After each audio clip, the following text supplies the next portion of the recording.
Isa sa may tuturing na pinakamagandang lugar sa Pilipinas, bantog sa pagpreserba ng kasaysayan, kinagis ng kultura at mga nakagawian. Ito ang lugar ng Iloilo. Tinango mula sa katagang irong-iro noong unang panahon at kilala sa pag-aangkat ng mainam na uri ng bigas sa buong bansa. Bantugbigan lugar dahil sa kagigiliwan mong punto at tono ng kanilang pananalita. Ang wikang Hiligaynon na tunay ngang kaakit-akit sa pandinig, na mo'y hindi marunong magalit at laging naglalambing ang tono ng mga mamamayan dito. Isang lugar na nanaisin na puntahan ng kahit sino man dahil sa mga tanawing tunay ngang kaakit-akit sa iyong mga mata. Mga puno, karagatan, lahat-lahat, perpektong nilikha at pinagsama-sama sa iisang lugar. Ganyan kaganda ang Iloilo. Punong-puno man ng kagandahan taglay, bandudbigan lugar sa mga kwentong nakakapanindig balahibo. Simulan na natin.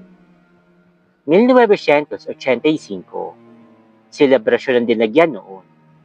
Nanonood sila noon ng mga kabataan nagsasayaw sa gitna ng kalsada ng mga katutubong sayaw na alay sa imahe ni Santo Niño. Bitbit pa niya ang panganay na anak na nooy nasa 4 na taong gulang pa lamang. Nang may tumapik sa kanya, "Nina, kamusta ka na?" Paglingon niya, sinulubong siya ng ngiti ng negosyante nitong kapitbahay, si Ate Ana. "May gagawin ka ba mamaya pagkatapos sa programa?" Tanong pa nito. Wala naman Ate Ana. Bakit? Tanong ni Dina. "Dan ka sa amin mamaya, doon ka nalang maghapunan. At nang may pagbalot mo na din sila nanay mo ng ulam." Alok nito na mahirap tanggihan dahil sa mga panahong yun, hirap sa buhay ang pamilya nila Dina at hirap din makahanap ng pagkakakitaan ang amang may sakit. Aba, oo ate, sige. Susunod kami ni Totoy doon. Sagot kaagad ni Dina habang kalong-kalong ang kanyang panganay. Kinagabihan kila Ate Ana habang naghahapunan kasabay ng ibang mga bisita. Nalapitan ni Ate Ana si Dina. "Dina, may aalok sana akong trabaho sa'yo." Bungad ni Ate Ana. Huminto muna sa pagpapakain sa anak itong si Dina at tumingin kay Ate Ana. "May kamag-anak ako sa Igbaras." Pagsisimulan niya. Sila Ate Inday ang mga nakatira doon, di ba? Sagot naman ni Dina. "Oo, hindi naman lingid sa'yo ang kalagayan ng pinsan ko si Ate Inday, di ba?" Tanong ni Ate Ana kay Dina. "Yung mga pinsan ko kasi, matagal nang dito nakatira. Puros nasa Maynila na.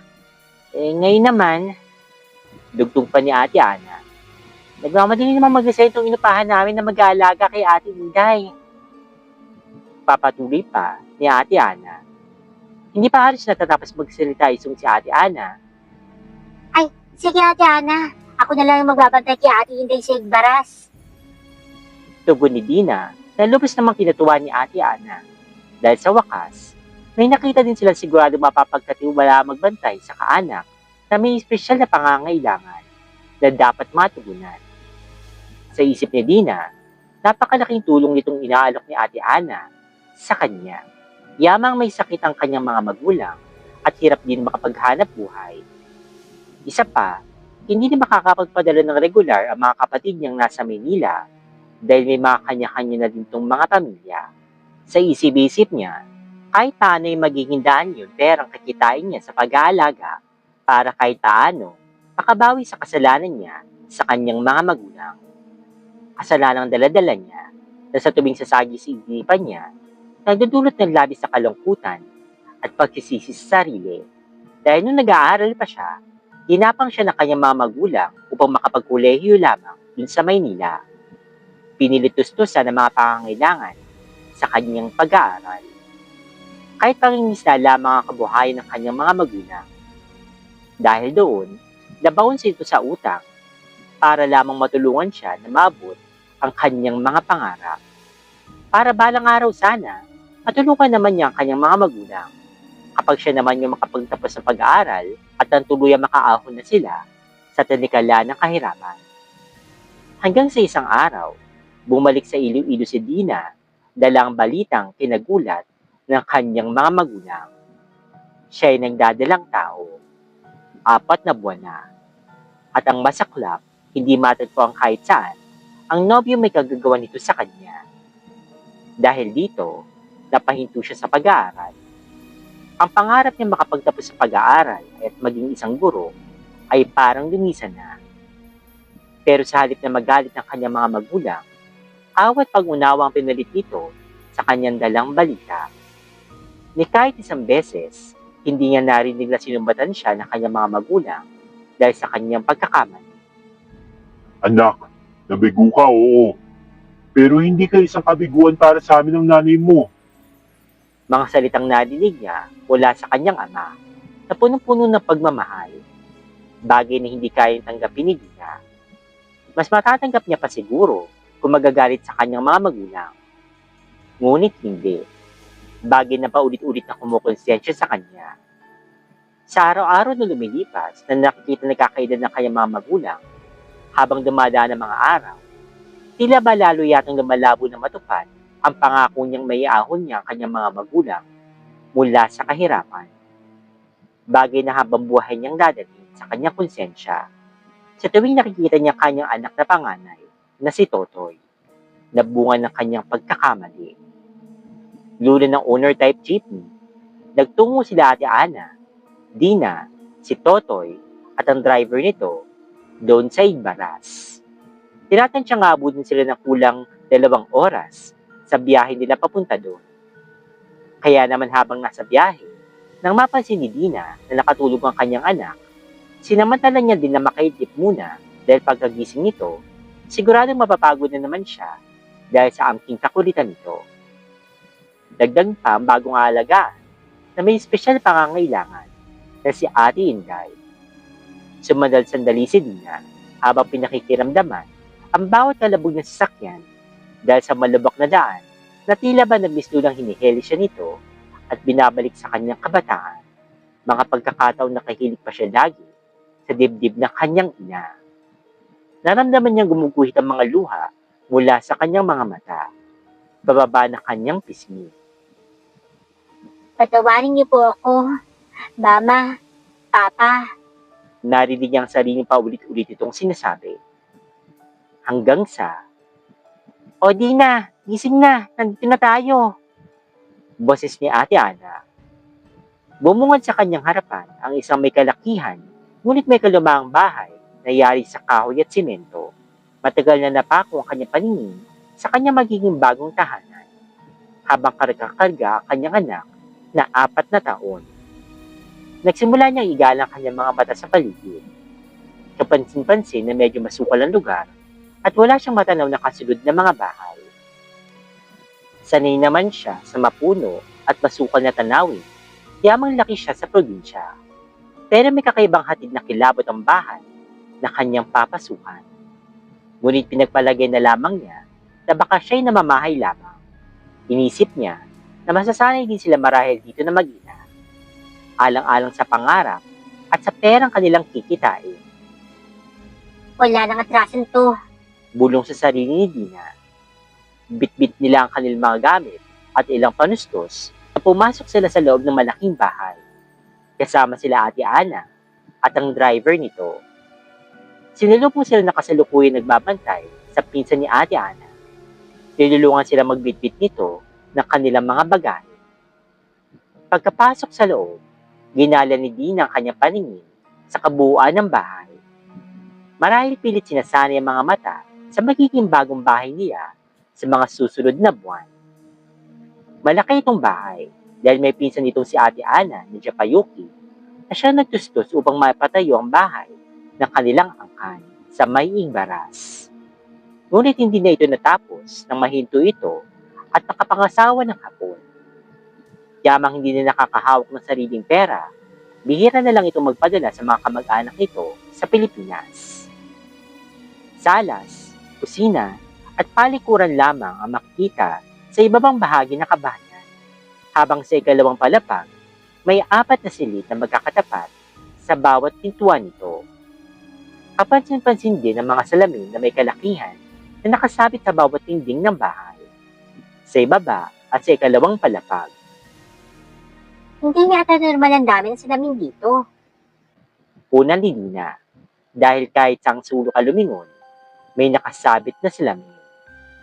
Kahit sa palikuran, kung bubuksan mo ang pintuan, malaking salamin kaagad ang bubungad sa iyo. Sa laki ng bahay, masaya at maganda sana pagmasdan kung maraming tao dito. Ngunit lahat ng mga nakatira dito ay nagsialisan na. Naiwan mag-isa si Ate Inday sa bahay na iyon. Kasama na lamang na kung sino-sinong tao na inuupahan upang bantayan ang may edad ng ali na tuluyan ng nilisan ng katinuan nung siya'y magdalaga. Duda daw nila, kinulam ito ng misamang masukan sa may panay bilang isang tindera upang matulungan ng mga magulang na mapag-aral ang mga nakababatang kapatid. Nung una daw, hindi naman daw ganyang kalalang sakit ng ali sa kanyang pag-iisip.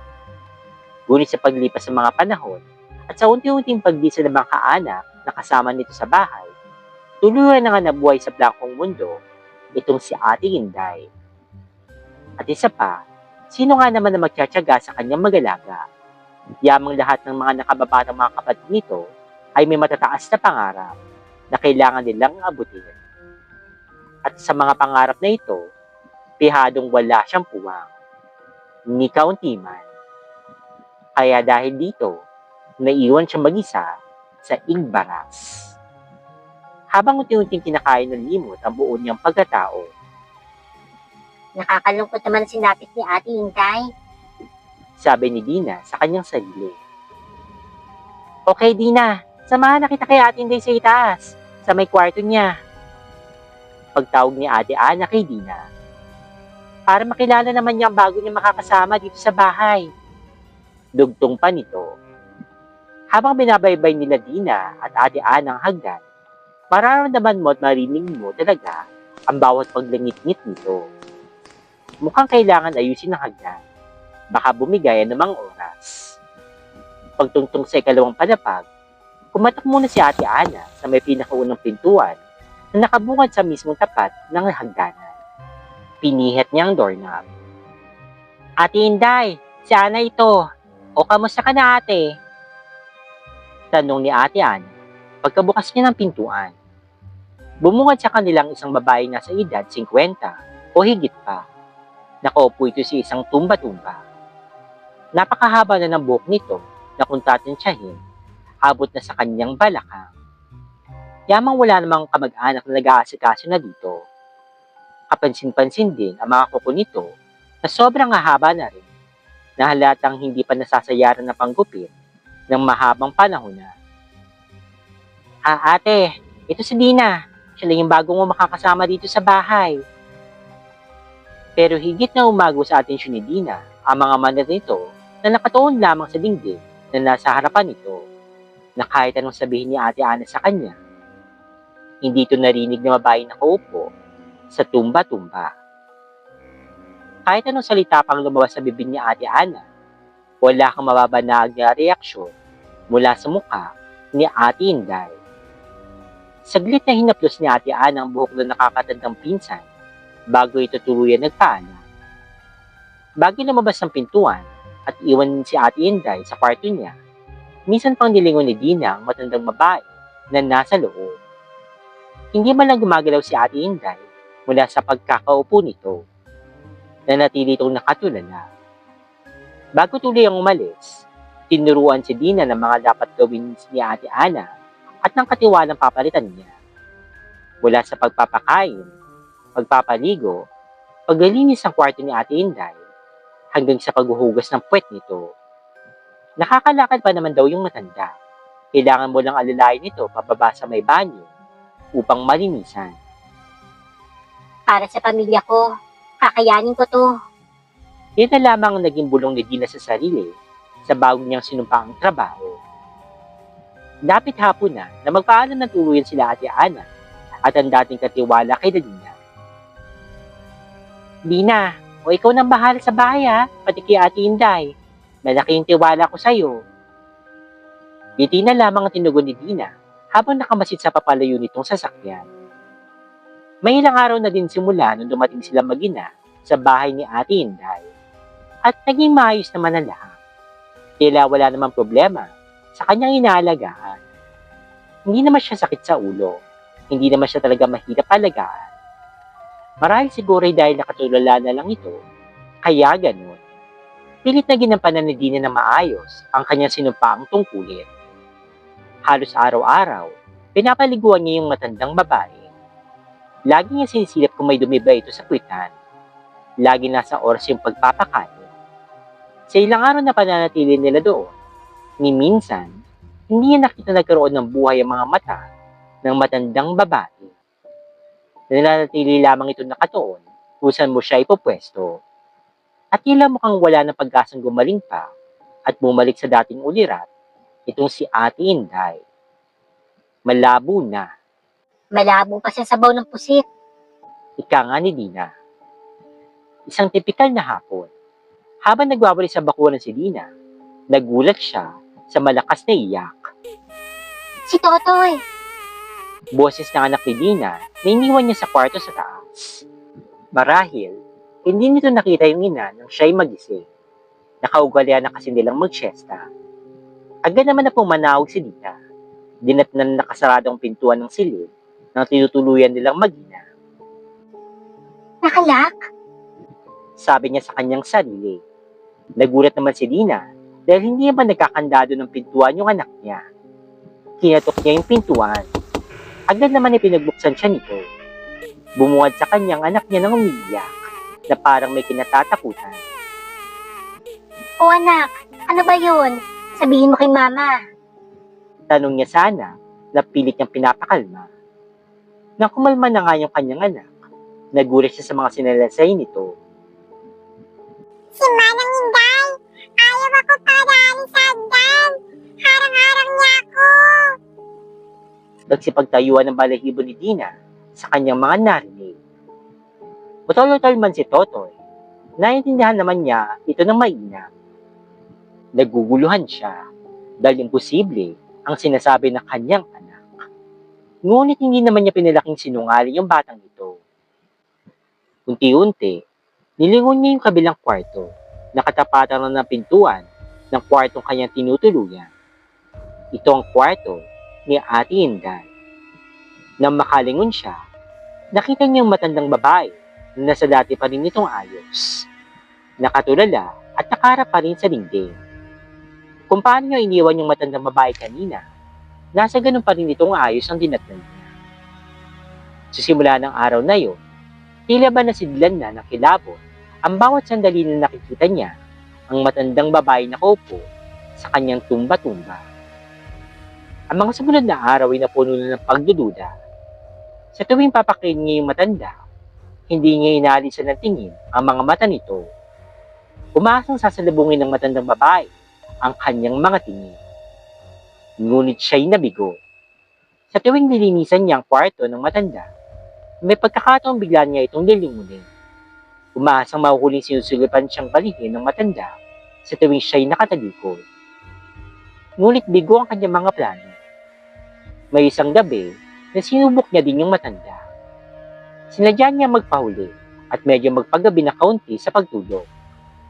Ilang oras na mula na pahigay niyang matanda para matulog, sinadya niyang iwang bukas ang pintuan sa kwarto ng matanda at iwang nakabukas ang gasera. Tulog na din doon si Totoy. Mula sa maliit na siwang ng pintuan, sinilip niyang dahan-dahan yung matanda. At sa pagkakataong ito, umaasa siyang mahuli niya na ito. Sa pagsilip niya, nakita niya mga paa ng matanda na nakahiga pa rin sa higaan. Mukhang tulog na. At gaya ng inaasahan, wala itong kakilos-kilos. Muli, nabigo si Dina na patunayan na may kababalagang tinatago ang matanda. Kaya namang kinalma na lamang niya kanyang isipan at kinalabutan lang yung mga bagay na sinabi noon ng anak tungkol sa matandang babae. Baka lamang dulot yun ng imahinasyon ni Totoy dahil sa kanyang kabataan. Inilis na lamang yung kakatwang iniisip tungkol sa matandang babae na talaga namang wala na sa wisyo. Isang umaga, nagising si Dina at agad niyang napansin ng isang amoy na hindi kaaya-aya. Halos bumaliktad na sa tumura niya dahil sa amoy na sumulubong sa kanya ng umagang iyon. Habang natutulog pa ang anak, ginala nito ang paningin at hinahanap niya kung saan pwedeng makikita ang maaaring pinagmumulan ng amoy. Inikot niya ang kwarto na tinutuluyan nila, ngunit sigurado siyang hindi sa kwarto nila mag-ina nagmumula ang masangsang na amoy. Pagkabukas sa pagbukas ng pinto, sinalubong nga siya na nakakasulasok na amoy na sumasabay sa hangin. Mukhang alam na niya kung saan ito nagmumula. Sa kwarto ng matanda. Agad ay pinasok niya yung kwarto ng matanda at hindi nga siya nagkamali. Ang amoy ay doon nga nagmumula. Dumuwi pala si Ate Inday kaninang madaling araw habang sila'y natutulog. Sumabog na ito sa higaan at sa buong katawan ng matanda. Agad-agad niyang binangon ng matanda at inalalayang papuntang banyo. Habang binabaybay ang hagdan pababa, napalingon siya sa mukha ng matanda na walang ekspresyon. Hanggang sa nakita niyang may dugong tumutulo mula sa ilong ng matanda. Marami ito. Kaya nagsimulang mataranta si Dina sa kanyang nakita. Nang makarating sa banyo, pinaupo niya ito at hinubaran habang nililinis. Pinatingala niya ito at pinisilang ilong. Baka sakaling sunggo lamang ito at huminto din kalaunan. Habang pinapaliguan yung matanda, may napansin ito sa tenga nito. Punong-puno ng ulo ang tenga. Magkabilaan. Mabaliktad ba ng sikmura? Pilit na sinungkit ni Dina at inalis yung maliliit at buhay na uod mula sa mga tenga ng matanda. Ngayon nga lamang napansin ng mga uod nito dahil natatakpan nito ng malagong buhok. Nagsimula mag-alala si Dina para sa sariling kalusugan, lalo na para sa kalusugan ng kanyang anak. Duda niya, may sakit ng malubha yung matanda. Kailangan malaman ito ng kanyang mga kamag-anak upang maagapan. Ngunit napahintong muli si Dina nang maalala ang chismis at usap-usapan tungkol sa matandang babae. Ayon sa bayan, tinululam daw ito nung kabataan pa nito, kaya dito nawalan sa katinuan. Pagkatapos linisan ni Dina ang matanda, saka naman siya naglinis ng kwarto nito. Hinayaan niya muna nakaupong matanda sa may sala habang nakaharap sa pintuan. Naisip niya, mainam ito para masinagan man lang na kahit paano ang katawan nito ng araw. Narinig niya na nagising na rin niyang kanyang anak. Narinig niya itong pumapanaog na doon sa hagdan. Naisip ni Dina, siguradong hahanapin siya ng kanyang anak. At nang makalapit na nga sa kanya yung anak niya, nagtatanong na ito kung anong kanilang aalmusalin. Nagawin ang di sinasadya ang paningin ni Dina sa matandang nakaupo sa harap ng pintuan. Napalunok siya na kanyang makita na nakatitig ang mga mata nito doon kay Totoy. Muli niyang binilig ang tingin doon sa matanda upang makasiguro. Ngunit nakaharap na ito muli doon sa may pintuan. Mukhang walang muwang tulad ng dating itong ayos. Napahinto si Dina at sandaling natahimik. Siguradong sigurado siya sa kanyang nakita. Nakatitig ng masamang matanda sa anak niya kanina. Nakapaling ang mukha nito sa kung nasaan silang mag-ina. Nagsimulang mabingaw ang kanyang pandinig. Hindi niya nalilidinig ang mga bagay na tinatanong sa kanya ng kanyang sariling anak. Nakapako ng mga mata niya sa matanda na wala sa katinuan. Muli, bumalik ang duda niya sa matanda. Hindi niya sigurado kung totoo nga bang kanya nakita o isa lamang itong guni-guni. Naguguluhan si Dina. Nagsimulang bumalik ang masamang kutob sa matanda. Tuwing kinsenas, dumadalaw si Ate Ana sa kanila upang magdala ng mga kanilang kakailanganin, pati na rin dun sa matanda. Abala sa pagluluto sa labas ng bahay si Dina noon ng kanilang kakainin para sa kanilang hapunan. Habang nag-aasikaso, iniwan muna nito si Totoy sa may salas na naglalaro ng kanyang mga tau-tauhan. Nabilang marinig niya ang kanyang anak.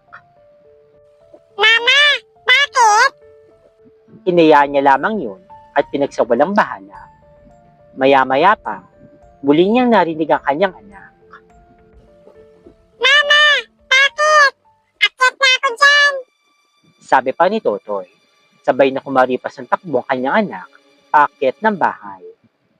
Kinutaban ng masama si Dina. Sino kausap ni Totoy sa taas? Gulat na tanong niya sa kanyang sarili.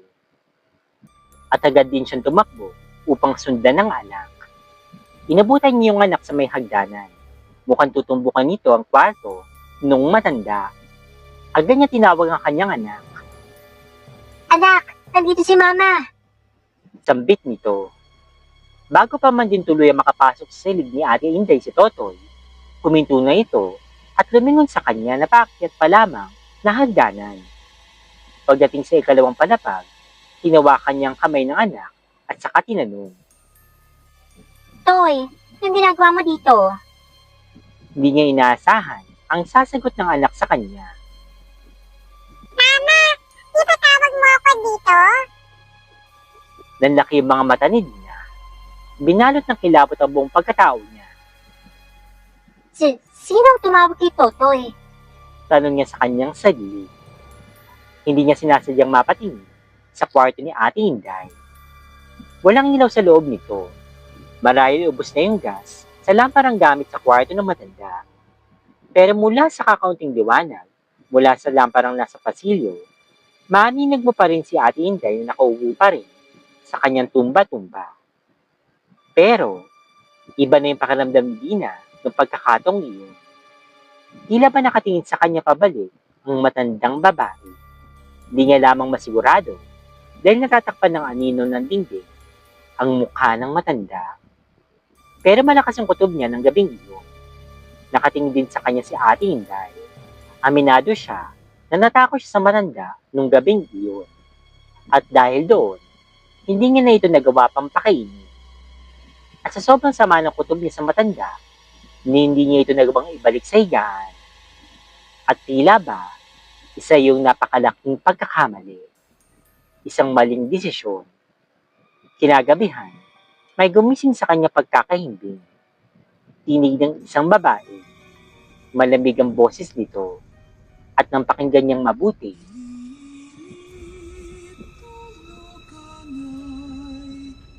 inawit nitong paborito niyang awit nung siya'y maliit pa lamang. At bumalik siya bigla sa uliran. Sino yun? Tanong niya sa kanyang sarili. Lalo siya nagimbal nang mapansin niya na wala sa tabi niya yung anak. Agad na nagbangon si Dina at Totoy, anak, nasaan ka? wala siya narinig na tugon mula sa kanyang anak. Agad siya nagbukas ng gasera at tinulak ang kahoy na pintuan. Pagkalabas niya ng pasilyo, narinig niya muli ang tinig ng babaeng umawi. Galing ito sa loob ng kwarto ng matanda. Agad niyang tinadyak ang pintuan nito. Natutulog pa si Totoy.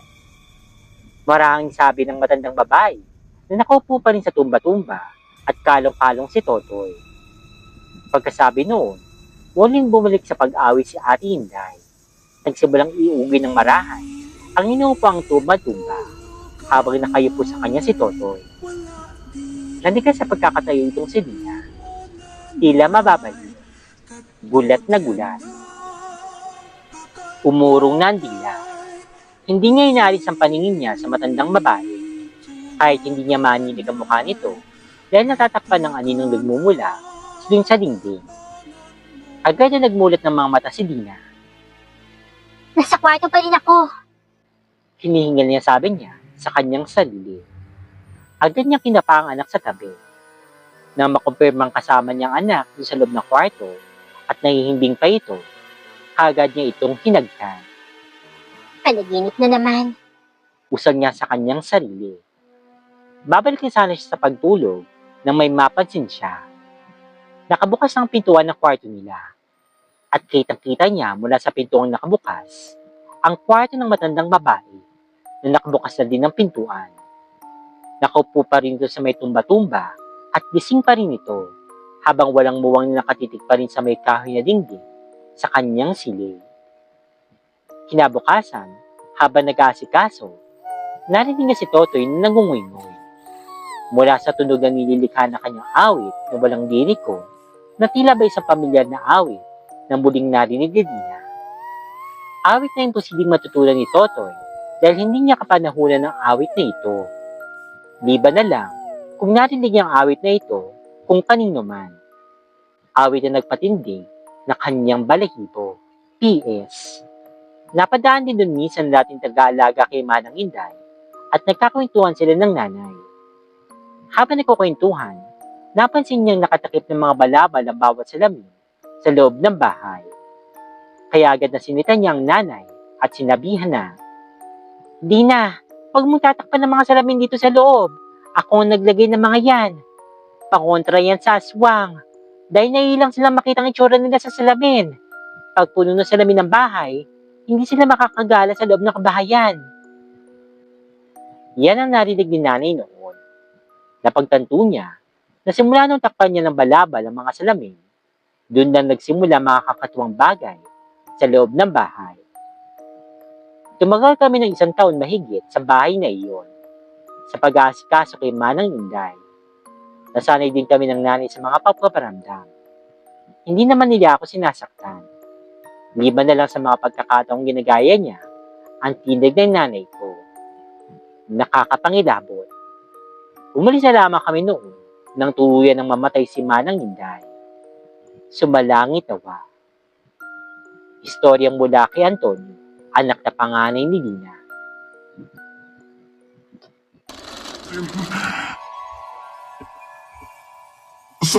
Salam.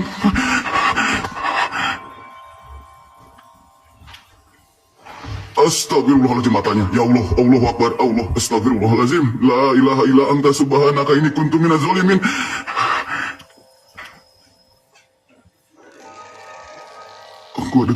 Gua deketin. Assalamualaikum. Wassalam.